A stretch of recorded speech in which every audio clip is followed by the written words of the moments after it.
the National Hunt Novices Handicap Chase. That's a mouthful now. It used to just be the National Hunt Chase, didn't it? Obviously, the conditions of this race have changed this season, which I don't think anyone would have known about, would they, until it was publicly made clear. So I don't think trainers would have been thinking about this back at the end of last season or earlier in the summer. I don't know, but that's me trying to think in the nicest way that everyone's treated the same and everyone gets the information at the same times. But what I do mean is this year's renewal is going to be a very different beast to what it will be in a couple of years' time when people get hurdlers and they get these national type horses where they know now they've got a big target race at the Cheltenham Festival. I actually welcome the changes for this race because the National Hunt Chase before was a small field quite often. It did used to just go to the best rated horses, and a lot of those horses should have been running in a Brown advisory anyway. So the way that this race has been shaped now, in the future, this is going to produce some seriously good horses, and there'll be a lot I think there'll be a lot more plotty types in the future than there will be this season. So with that all said, I don't think there's too many conspiracy theories in this race. I think there's a few horses that have fitted the profile. The trainers have felt lucky when the conditions have changed. And I think, as far as I'm concerned, that Haiti Couleurs is a horse that deserves to be like well up towards the top of the betting. But Transmission's just a horse that, you know, when you watch a horse run win and you just think that wins that race. He's just a nice little boaty type of horse, but it goes back to when he ran against Highland as well. He had no right to be able to travel with Highland as far as he did, and then just got outsped. We've seen that horse come second in a Feltham again when it turned into a sprint. So he's essentially 10 lengths off of like a Kauto Star Novices Chase on that debut, entitled to need the run. Then the run after, when they got Patrick on board, I started to think, he's probably like a Kim Muir type horse than if they get an amateur over to ride him. But I think we remember last year at Plumpton when Joe Anderson almost got unshipped and then gave one of the rides of the season to win on this horse. Yeah. I think he might just be a bit of a handful. And I reckon that's maybe why he got Patrick on, because it was an amateur race and he thought, I need to get the best, strongest, basically most professional jockey I can to make sure that this horse wins, because he was well fancied that day, duly obliged.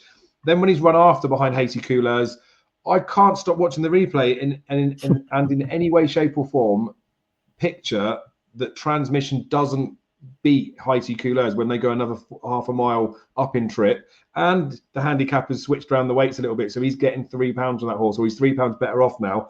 So I just look at it and think Transmission looks absolutely bomb-proof, especially from the British Challenge side of things. Neil Mulholland's name-checked this race. As much as I was worried about the Kim Muir, I think they are going to come here. And the fact that he's raced him exclusively at Cheltenham as well, I think he's just looked at the conditions of this and thought, I can't believe we're going to get a Cheltenham Festival winner with Transmission, when in a typical year, he might still come to this race with a little bit of a chance. He might be the one at 40s, 50s that people say, oh, he's got a bit of a chance. He might not quite have the class, but we know he stays, he'll run into a place. I think he's got every chance of winning this one. And of the Irish battalion, like, Now Is the Hour, Captain Cody were both a bit eye-catching last time, but I don't buy into Now Is the Hour. That was in a novice chase back end of March or May, wasn't it? When he got like over 2 miles, but it got beat. And I know it's the wrong potential trip for it, but I don't think they thought about this as far in advance as some people may be suggesting. And then Shannon Royale's another one of the Irish horses that I think you could make a bit of a case for. But I think you could put a blanket over the Irish horses and say these are the few that have got a chance. Whereas I think when it comes to the British battalion, Transmission in my mind is the one that will be the best of the Brits. 9-1 about him now. I think there's 5 places up for grabs each way on this one as well. He's a dour stayer. We know he obviously can be a bit of a track specialist because he showed that at Plumpton last year twice, winning at that track. But he's run exclusively at Cheltenham. He's won here. He likes it here. He will relish the extra step up in trip. So he'd be one of my stronger fancies across the week. Him in an each way double with a changer man on day one should get us off to an absolute flyer, Will. Are you of the same thought? Because I think there's a few people that I spoke to about this race that, well, I don't want to say they fully disagree with me, but don't see things the same as me. They don't think that he can reverse the form of Haiti Couleurs for a start, so they don't think he can win a National Hunt Chase. How do you see it? Yeah, I think I would be more edging towards that side of things. I must admit, I don't want to dampen your fire. I think that's a key piece of form, that Novices Handicap Chase at the December meeting, because you got Moonda Orn. She was back in 15 lengths back in 4th on that occasion, has come out and won a good 2.5 mile handicap chase at the at Trials Day. I think that the key thing with me with Haiti Couleurs and Transmission, if you watch the final furlong of the race, Transmission is inching closer to Haiti Couleurs. So you could think, okay, well, that over an extra 6 furlongs or 5 furlongs or whatever it is, that gap will close. I don't know if that's absolutely the the best way to look at it. I might be proved wrong on that, but Haiti Couleurs' run style, his ability to travel on the front end prominently around Cheltenham, to gallop, to jump, transmission will be ridden a bit differently, just edges out a little bit right at his fences. Much will depend on how the race is run. If it's run at an absolute breakneck tempo on the front end, which invariably, around by this stage of the festival, last race on day one, it won't be amateur jockeys anymore. I don't think it will be.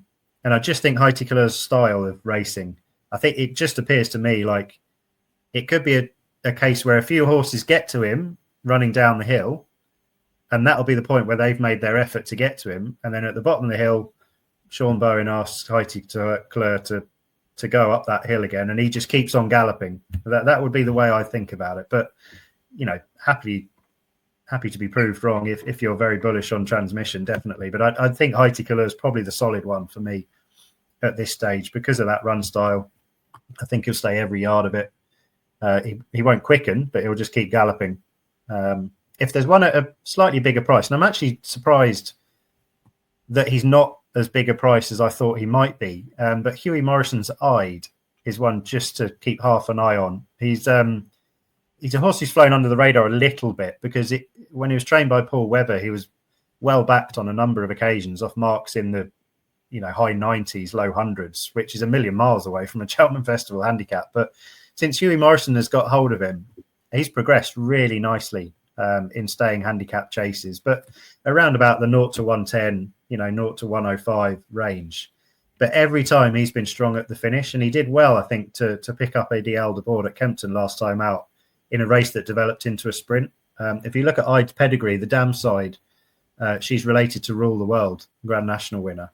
So I think he could be a horse that takes a massive step up for this particular test. I think he's 20 to 1 best price. I would have expected slightly bigger, actually. I don't know if he's been backed at various stages. Maybe he was back when he won at Kempton. I don't know. But he's definitely one that if he can get 20 to 1 plus at some stage, he could be the type of horse that improves for that particular test. Oh, I like it. And this is a race where I can't wait for final declarations because it could be a race that's really, really deep because there's lots of horses that have got multiple entries across the stake of the week that we probably don't think are going to come here.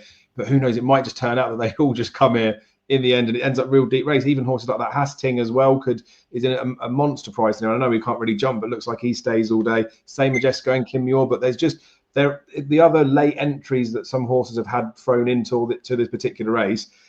It could end up being quite a deep one. I know there's the 145 ceiling on there because they talked about Stella Story maybe being the type for this, but he wouldn't have got in. But yeah. I mean, it does look a real good race, to be fair. I'm excited about transmission just because I feel like he's the type that will fill the frame, whether he gets the job done or not. Obviously, I hope that he does. I just struggle to find that there's going to be too many better than him, but it does look like it's going to be a competitive race. It's one I'm excited about. Win, lose or draw in there. I'm definitely looking forward to the National One Chase, and I think that proves that the changes they've made to it is a bit better because typically on preview nights people would say, well, do we even need to bother covering this one? It'll just be Patrick, whatever he picks or whatever Jamie Codd picks. And we haven't got that luxury this year.